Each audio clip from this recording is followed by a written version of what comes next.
Bab 34. Penyergapan. Gak tahu juga lah, hubungan aku rumit sama dia. Kayaknya aku bukan pacarnya lagi. Dan kami memang sudah putus dari seminggu lalu. Nada membetulkan persepsi Dimas terhadap hubungan Nada dengan Dewa. Jadi, sekarang kamu udah bukan pacar dia lagi. Dimas sudah tersenyum sumringah mendengar apa yang baru saja dikatakan oleh Nada. Bahkan senyumnya semakin mengembang setelah Nada menggelengkan kepalanya dan tersenyum kepada Dimas. Wah, jadi aku ada harapan dong, tanya Dimas bahagia. Jangan mimpi, Nada lagi-lagi mencibir ke Dimas. Lalu kemudian melanjutkan kalimatnya. Aku tanya ke kamu, kali ini terakhir. Kamu mau turunin aku di depan situ? Atau kamu mau aku menelpon seseorang dengan handphonemu? Tanya Nada dengan sedikit mengancam kepada Dimas. Tapi aku gak ada niat buat berhenti. Gimana dong? Dimas sudah tersenyum jahil kepada Nada dan memang dia tidak ada niatan untuk berhenti selain berhenti di apartemennya yang hanya berjarak kurang lebih 5 km dari tempatnya saat ini. Kalau begitu jangan salahkan aku ya.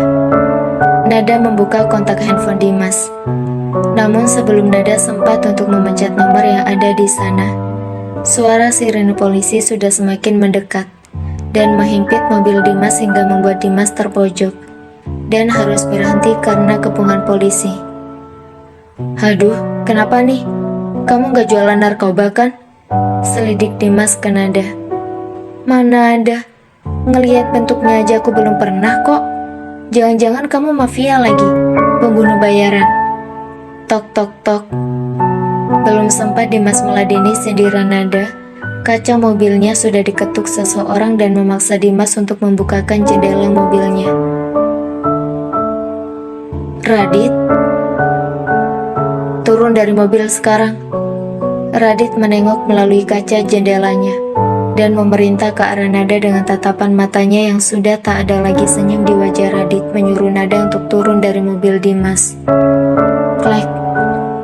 Nada tak melakukan perlawanan apa-apa, langsung turun tanpa berkata apapun lagi. Klek. Dimas juga membuka pintu mobilnya dengan raut wajah yang bingung sekaligus marah tak tahu harus berbuat apa. Kenapa nih, Dit? Dimas berusaha meminta penjelasan kepada Radit. Namun Radit yang terlihat marah enggan untuk meladeni Dimas. Justru menarik paksa tangan Nada berjalan ke arah mobil Radit. Dimas tidak tinggal diam dan mengikutinya ke arah mobil. Lu jelasin dulu ke gue, ada apa nih sebenarnya? Kenapa lu narik Nada kayak gitu? Jadi benar, dia simpanan lo. Dimas tak mau kalah. Dimas berusaha mencari tahu apa yang terjadi dengan berjalan mengejar Radit dan berhenti di depan Radit menghalangi Radit untuk naik ke dalam mobilnya. Suasana agak menegang karena keduanya, baik Dimas ataupun Radit saat ini terlihat marah. Gue udah peringatin dari 2 hari lalu, jangan dekatin Nada. Tapi lu tetap gak mau denger gue. Jawab Radit bukan jawaban yang diinginkan oleh Dimas. Alasannya apa? Dia simpanan lo. Nada Aprilia binti Patri adalah istri dari Raditya Abimanyu Prayoga. Radit bahkan memberikan penekanan kata demi kata kepada Dimas. Hah? Apa lu bilang? Istri? Tapi kan lo, Viola? Dimas tak tahu lagi bagaimana cara merangkai kata. Pada saat ini dirinya sangat gugup mendengar apa yang baru saja didengarnya dari Radit. Lo gak bohong ke gue. Dan dari tatapan lo, gue tahu kalau lo serius ngomong kayak gitu. Jadi Nada istri lo. Pantesan dari kemarin gue ngerasa lo ngelindungin dia sama kayak lo ngelindungin Viola. Hati kecil Dimas bergumam. Jadi ini cuma sampai lo dapet anak dari Nada kan? Dimas sudah tahu masalah yang dialami oleh Radit. Dimas dan Ando memang sudah tahu masalah yang dialami oleh Viola. Mereka juga dulu pernah menyarankan kepada Radit untuk menikah dengan wanita lain yang mudah diatur dan kemudian mudah untuk dilepaskan kembali tanpa mengganggu rumah tangganya dengan Viola. Radit tidak menjawab apapun. Hanya wajahnya saja yang menegang mendengar pertanyaan dari sahabatnya. Jadi lu gak mau jawab pertanyaan gue? Oke, gak apa-apa Dit. Lalu Dimas mengalihkan pandangannya ke Nada dan mendekat ke arah Nada satu langkah. Aku tunggu kamu. Sampai kamu melahirkan anaknya Radit. Kita akan menikah. Kamu jangan khawatir. Aku gak akan membahas masalah ini selama pernikahan kita nanti. Aku akan memperlakukan kamu dengan baik. Dan kamu juga jangan khawatir dengan sikap playboy aku. Mulai hari ini, aku akan menunggumu. Dan aku tidak akan lagi bermain dengan wanita manapun. Mulai hari ini, aku akan menyewa seseorang untuk terus mengawasimu. Setelah semuanya berakhir, aku akan menjemputmu dan membawamu pergi sejauh-jauhnya dari kehidupan masa lalumu. Dan kita akan memulai di tempat yang baru, kehidupan kita berdua. Dimas menyelesaikan kata-katanya, dan tanpa melihat ke arah Radit, Dimas kembali ke mobilnya dan menstarter mobilnya, pergi lebih dulu meninggalkan lokasi. Apa yang tadi Dimas bilang? Jadi dia mau menikahiku walaupun aku bekas temannya. Hahaha, dasar orang kayak gila. Apa kalian pikir aku ini piala bergilir? Apa kalian pikir hati wanita itu mudah untuk disakiti? Apalagi wanita miskin seperti aku. Kalian semua memang tidak berperasaan. Nada menggerutu dan sangat kesal mendengar apa yang dikatakan oleh Dimas. Hati Nada tidak tersentuh sama sekali dengan apa yang baru saja didengarnya dari bibir Dimas. Justru kebencian dan semakin jijik muncul di dalam diri Nada. Baik kepada Dimas, Dewa, ataupun Radit. Kenapa hatiku sakit mendengar kata-kata Dimas tadi? Jadi, dia akan mengambil wanita yang ada di sampingku ini setelah semuanya berakhir. Jadi, setelah wanita ini melahirkan anakku, maka Dimas akan mengambilnya dari sisiku. Urusan Dewa belum selesai, dan kini sahabatku sendiri mengincarnya mati-matian. Aku tahu kau memang playboy, tapi kau tidak pernah berbohong dengan kata-katamu. Aku tahu yang kau ucapkan itu pastilah benar. Kau sudah tergila-gila dengan wanita di sampingku ini. Pikiran Radit berbeda dengan pikiran Nada. Kata-kata Dimas sangatlah mengganggu Radit. Apalagi Dimas mengatakan bahwa akan menunggu Nada dan akan membawanya pergi sejauh mungkin. Ada rasa perih di dalam hati Radit karena dia tak mampu menjawab apapun yang dikatakan oleh Dimas tadi. Dan dia tidak dapat melarang Dimas untuk melakukan apapun terhadap Nada. Radit berusaha untuk mengembalikan pola pikirnya mengenai siapa Nada. Tapi sayangnya, semakin dia berpikir, justru yang ada, hatinya semakin sakit. Hingga akhirnya, Radit memilih diam, tak berkata apapun. Nada dan Radit tidak bicara selama menyusuri jalanan kota Jakarta yang lenggang di malam hari. Mereka berdua sibuk dengan pikirannya masing-masing, mencoba untuk menerka apa yang ada di dalam pikiran orang di sebelahnya, juga untuk menenangkan hati mereka masing-masing tanpa mengeluarkan satu kata pun. Suasana di dalam mobil sangat hening. Nada memilih diam dan duduk dekat dengan jendela pintu tanpa menatap ke arah Radit. Sedangkan Radit dengan aura penuh kuasanya memilih duduk menatap ke arah depan tanpa senyum menunjukkan sikapnya yang dingin, penuh kuasa bagi seorang raja. Awalnya Nada tidak terlalu terganggu dengan sikap diam Radit seperti itu. Tapi lama-lama, suasana jadi semakin tegang, apalagi mendekati rumah keluarga besar Prayoga. Hati Nada sedikit ciut, walaupun Nada berusaha untuk memberanikan diri.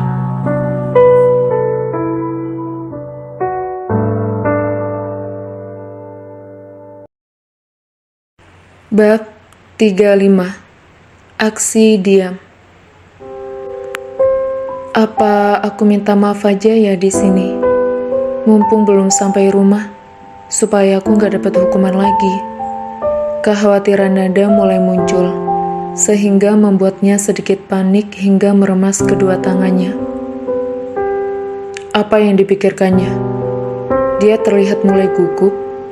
Radit menyadari bahwa Nada sudah menunjukkan perubahan sikapnya lagi. Radit membiarkan tanpa bertanya. Kuatkan dirimu, Nada. Apapun yang terjadi di dalam, kamu harus kuat, Nada. Hahaha. Memang apalagi yang bisa dimiliki oleh orang miskin sepertiku selain kekuatan untuk bertahan. Kalian orang kaya bisa berbuat sewenang-wenang, menindas orang yang tidak memiliki kekuatan, mempermainkan perasaan orang-orang sepertiku seperti tidak ada harganya. Orang miskin sepertiku tidak punya hak untuk memilih dan berbicara di hadapan orang-orang kaya seperti kalian. Lagi pula, aku sudah menjual diriku sendiri untuk pengobatan ibu. Jadi, apapun yang kalian lakukan, aku harus menerimanya. Bukan begitu? Nada mulai mengingatkan diri sendiri untuk lebih tegar saat pintu gerbang rumah keluarga besar Prayoga telah dibuka. Pikiran Nada masih sama seperti saat meninggalkan rumah keluarga Prayoga tadi siang. Klek. Radit menutup pintu mobilnya setelah mereka sampai di depan teras rumah dan berjalan masuk ke dalam rumah tanpa menyuruh Nada turun. Bagus. Lalu sekarang apa yang harus aku lakukan? Ikut turun dengannya atau tetap di mobil ini? Untuk beberapa saat, Nada masih diam di dalam mobil berpikir untuk menentukan apa yang harus dilakukannya. Jadi, seperti itu sikap dia sebenarnya. Nada tersenyum sinis, lalu keluar dari mobil berjalan masuk ke dalam rumah besar keluarga Prayoga. Klek. Selamat datang Nyonya Muda. Nada, namaku Nada, bukan Nyonya Muda. Nada menjawab Bisiti, tidak seperti biasanya. Kali ini tanpa senyuman dan tanpa menengok ke arahnya. Nada terus melangkah, berjalan masuk, naik ke atas tangga menuju kamar Radit. Mantap, belum ada seminggu menikah, sudah ada bumbu rumah tangga. Berantem dikit gak apa-apa, toh bisa nambah romantis nantinya. Bisiti mencibir sambil tersenyum kecil. Tapi Radit masuk juga memperlakukannya sama seperti Nada, cuek, tanpa membalas sapaannya. Dan sekarang, Nada juga melakukan hal yang sama. Jadi menurut Bisiti, ini adalah kemajuan yang baik bagi hubungan keduanya. Ada ragu ketika Nada memegang gagang pintu. Tapi setelah menghela nafas untuk menguatkan dirinya, Nada akhirnya membuka pintu dan masuk ke dalam kamar. Radit ada di dalam, duduk bersandar di tempat tidurnya, tanpa menegur Nada, tanpa mempersilahkan Nada untuk masuk ke dalam kamar. Tapi Radit juga tidak melarang Nada untuk masuk ke dalam kamarnya. Yang dilakukannya hanya duduk di tempat tidurnya membuka handphonenya tanpa mempedulikan apapun. Apa yang harus aku lakukan sekarang? Nada sedikit salah tingkah melihat tingkah Radit yang memang benar-benar mencuekannya. Radit seperti menganggap Nada tidak ada di sana. Dasar orang gila. Kalau dia pengen cuekin aku kayak gini, ngapain susah payah jemput aku tadi ke mobil Dimas? Sampai bawa-bawa polisi segala. Baiklah, kalau memang dia mau seperti ini, lebih bagus. Aku juga bisa menganggapnya tidak ada. Akhirnya setelah meyakinkan dirinya, Nada menghela nafas dan melangkah masuk dan menutup pintu kamar Radit. Nada tanpa bicara dengan Radit langsung ke tujuannya, yaitu membuka tas berisi pakaiannya, lalu menuju kamar mandi untuk membersihkan diri. Klek. Nada sengaja mengunci pintu kamar mandinya dari dalam untuk menghindari Radit yang tiba-tiba masuk mengganggunya. Tapi semua hal buruk yang Nada pikirkan tentang Radit tak berbukti satupun. Selesai dari kamar mandi, Nada langsung menuju meja kerja, menyalakan laptopnya dan mengerjakan semua tugas-tugas kuliahnya. Sedangkan Radit masih asyik dengan handphonenya di tempat tidur hingga 1 jam kemudian, dia meletakkan handphonenya dan tidur di tempat tidur tanpa mengajak Nada bicara sama sekali. Jadi dia masih mau mendiamkanku. Hahaha, aku tidak peduli. Lebih bagus begini. Aku bisa mengerjakan tugas-tugasku tanpa ada gangguan. Nada mencoba mengambil hal positif dari aksi diam Radit. Walaupun dalam hatinya terasa perih menusuk melihat sikap Radit padanya saat ini. Nada merasa terabaikan. Jam 1 malam. Nada menyelesaikan semua tugas-tugas kuliahnya. Radit sudah tidur dari 3 jam lalu, saat Nada merapikan buku-bukunya, mematikan laptopnya, lalu merebahkan tubuhnya yang lelah. Baiklah, aku akan tidur di sini saja malam ini. Nada merebahkan tubuhnya di atas sofa, dan tanpa menunggu lama hanya dalam beberapa detik, rasa kantuk sudah menguasainya. Hari ini Nada melakukan banyak sekali aktivitas fisik yang melelahkan, terutama untuk jalan 10 km lebih dari rumah Radit menuju ke tempat kerjanya, dan harus berdiri seharian melayani orang bolak-balik di dalam kafe, sehingga kakinya terasa sakit dan pegal hingga membuatnya sangat mudah jatuh tertidur. Jadi, dia memilih untuk tidur di sana. Dari tadi Radit memang tidak tidur, dan hanya berpura-pura tidur.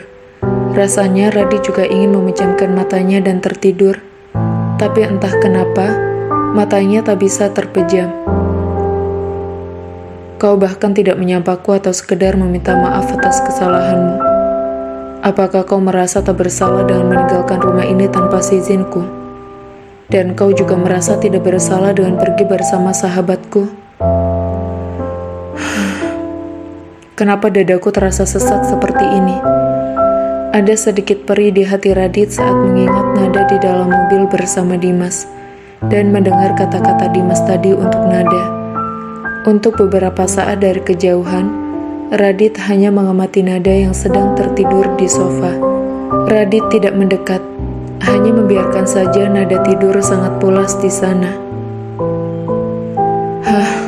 Apa enaknya tidur di sofa seperti itu?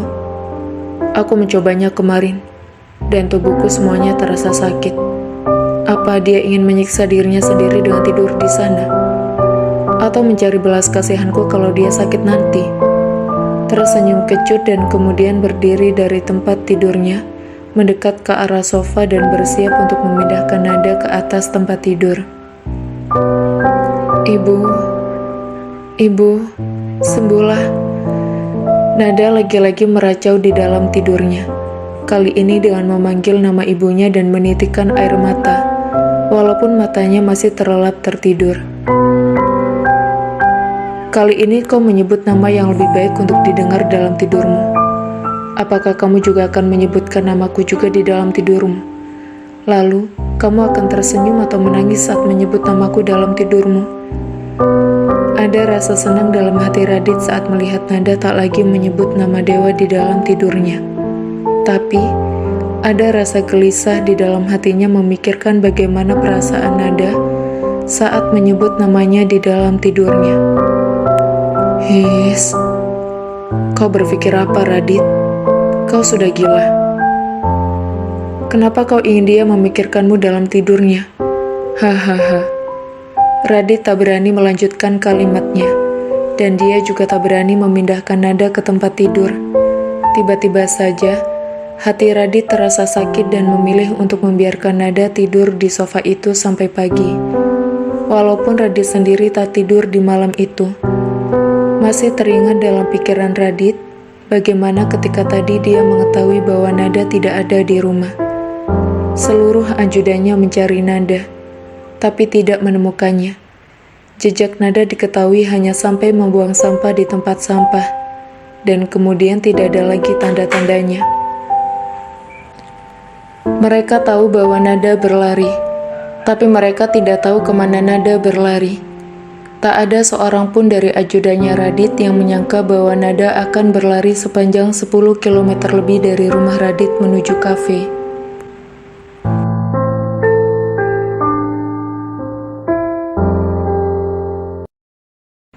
Bab 36.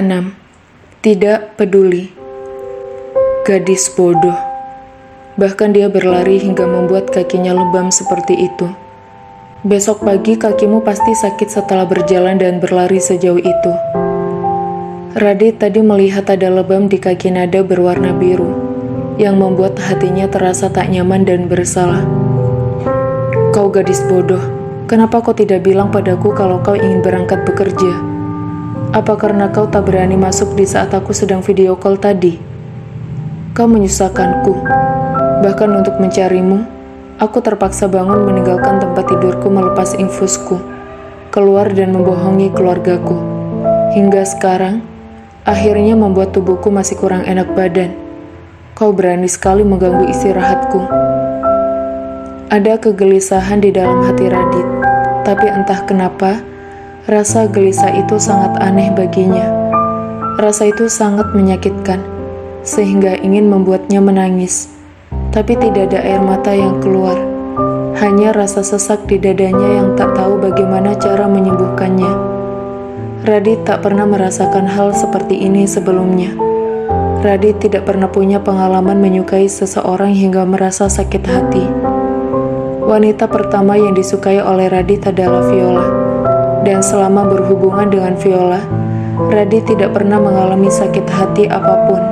Sehingga untuk perasaan yang sekarang, Radit memang belum berpengalaman dan paham bahwa yang dirasakannya kepada Nada adalah lebih dari perasaan biasa. Radit mencoba memikirkan ini, tapi tak ada jawaban yang didapatnya, sehingga membuat Radit berpikir keras dan terjaga sepanjang malam hingga akhirnya baru tertidur sekitar jam 4 pagi. Selamat pagi, Nada. Nada tersenyum untuk dirinya sendiri, menyambut pagi seperti yang biasa dilakukannya. Teruslah melanjutkan kuliahmu. Kalau kau memang merasa tidak nyaman karena keberadaanku, maka aku yang akan mengalah untuk keluar dari kampus. Menjadi dokter adalah impian terbesarmu. Aku ingin suatu saat nanti melihatmu sukses, dan aku tidak ingin menjadi penghalang kesuksesanmu. Pesan singkat dari Dewa yang pertama kali dibaca oleh Nada saat bangun dari tidurnya jam 5 pagi. Jangan berhenti kuliah, maafkan aku. Kemarin aku terbawa emosi. Aku percaya padamu, Dewa. Untuk sekarang, mari kita berteman. Kita sama-sama menggapai impian terbesar kita untuk menjadi seorang dokter tanpa saling menyakiti. Aku juga tidak akan pergi ke kampus kalau kau berhenti kuliah. Sen. Detik itu juga Nada membalas pesan untuk Dewa yang tentunya masih checklist 1 dan belum dibaca oleh Dewa. Pesan dari Dewa dikirim tadi malam, dan Nada baru membuka handphonenya pagi hari sehingga pesan Nada belumlah dibaca oleh Dewa. Apa kau masih tidur sampai belum membaca pesanku? Nada bergumam dalam hatinya, lalu kembali meletakkan handphonenya, lalu masuk ke dalam kamar mandi dengan kaki pincang tertatih-tatih. Kakiku. Nada berjalan sambil meringis menahan rasa sakit dan pegal pada kedua kakinya. Dikompres air hangat sepertinya bisa mengurangi rasa sakit kakiku. Gumam Nada sambil mengisi air bathtub untuknya berendam yang menghilangkan rasa sakit di kakinya. Lalu kembali ke pintu kamar mandi. Klek. Nada mengunci pintu kamar mandinya dari dalam sebelum bersiap untuk mandi seperti tadi malam. Untung saja. Aku hampir lupa. Nada tadi memang lupa kalau belum mengunci pintu kamar mandi. Sehingga kembali lagi ke pintu dan mengunci kamar mandi sebelum membuka semua pakaiannya dan berendam di dalam bathtub. Ada senyum di bibir Nada setelah merasakan otot-otot kakinya lebih rileks. Setelah berendam kurang lebih 10 menit, hari ini tidak ada kuliah pagi. Klek. Hah? Bagaimana kau bisa masuk? Aku sudah kunci pintunya dari dalam. Nada sangat kaget ketika Radit membuka pintunya dan masuk ke dalam kamar mandi tanpa memperdulikan Nada yang sudah ada di dalam kamar mandi. Radit tak berbicara apapun, hanya melirik Nada kemudian menggosok giginya di wastafel dan menganggap seakan-akan Nada tidak ada di dalam bathtub. Nada tidak tahu sama sekali bahwa Radit bisa membuka pintu kamar mandinya dari luar secara otomatis. Pintu kamar mandinya memang didesain seperti itu untuk menghindari apabila seseorang tidak bisa keluar dari kamar mandi. Maka seseorang di luar bisa menyelamatkannya tanpa mendobrak pintu dan merusaknya. Yes, ada apa dengan orang ini? Sepertinya dia tidak peduli denganku. Apa aku harus santai aja? Atau jangan-jangan dia hanya berpura-pura tidak peduli, tapi tiba-tiba menggila seperti kemarin. Sungguh memalukan. Apa dia menganggapku rendah sekali? Nada menekuk kakinya menempel pada tubuhnya untuk menutupi bagian penting tubuhnya, lalu memalingkan wajahnya ke tembok, menghindari menatap Radit yang sangat cuek, membuka pakaiannya, lalu mengguyur tubuhnya di bawah shower tanpa mempedulikan Nada yang sedang berada di bathtub. Memang bagian mana lagi dari tubuhnya belum pernah kulihat, sampai harus menutupnya seperti itu. Gumam Radit di bawah pancuran shower.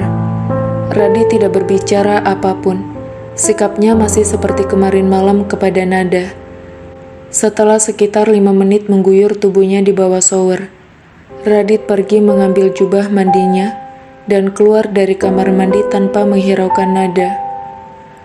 Hahaha, jadi sekarang seperti itu maunya. Dia bahkan tak menganggapku ada dan memilih untuk bersikap tak acuh padaku. Apa dia sengaja menunjukkan bahwa aku benar-benar tidak ada harganya? Rasa kesal muncul di dalam diri Nada.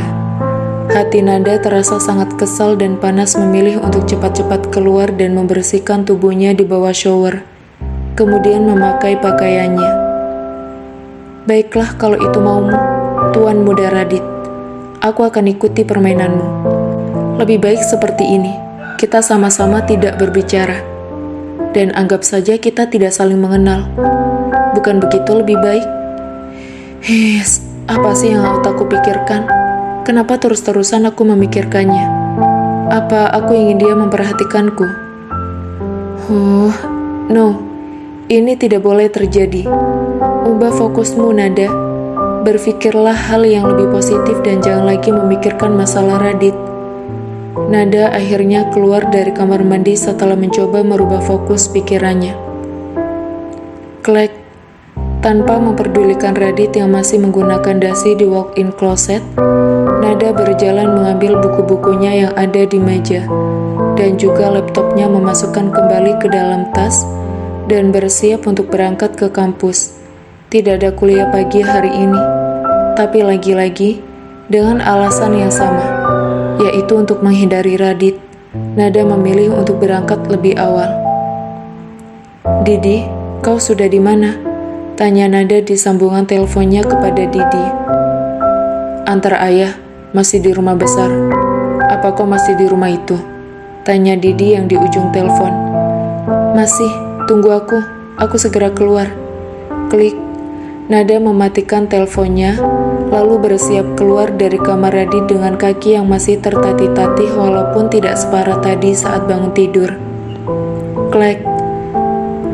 Selangkah kamu keluar dari kamar ini, aku gak akan segan untuk menghentikan perjanjian pernikahan kita. Aku akan membebaskanmu hari ini juga, dan ibumu juga sudah bukan tanggung jawab keluargaku lagi. Ancam Radit kepada Nada dari dalam kamar. Radit duduk di sofa sambil membuka laptopnya dan melihat pekerjaannya setelah berbicara seperti tadi kepada Nada. Akhirnya, Anda bicara juga, Tuan. Apa maumu? Aku mau ke tempat kuliahku. Apa kau akan melarang kuliahku sekarang? Tanya Nada masih berdiri di pintu kamar Radit. Masuk. Hanya itu kata yang keluar dari bibir Radit. Dan Radit tetap tidak memperhatikan Nada sama sekali. Didi, kamu langsung berangkat aja. Aku gak jadi ikut. Klik.